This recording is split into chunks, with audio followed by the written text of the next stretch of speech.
Mi želimo da svako ko dođe u Beograd postane mali ambasador Beogradskog sajma knjiga.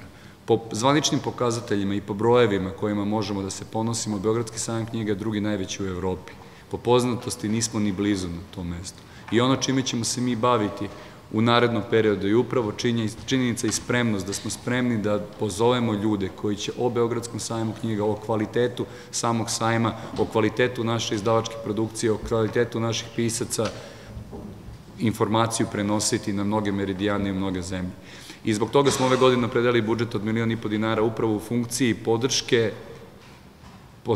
zvaničnim gostima izdavača koji ih pozovu na Beogradski sajam knjiga. Dakle, mi učestvujemo 50% u troškovima njihovog boravka u Beogradu, upravo sa željom da mi izdavači podelimo taj trošak, jer verujemo da radimo zajednički posao. Dakle, sa jedne strane oni promovišu svoje izdanja i to je komercijalna stvar, a sa druge strane mi svi zajedno radimo na promociji jednog kulturnog dobra ili kulturnog čuda, kako ja volim da ga nazovem, a to je Beogradski sajam knjiga.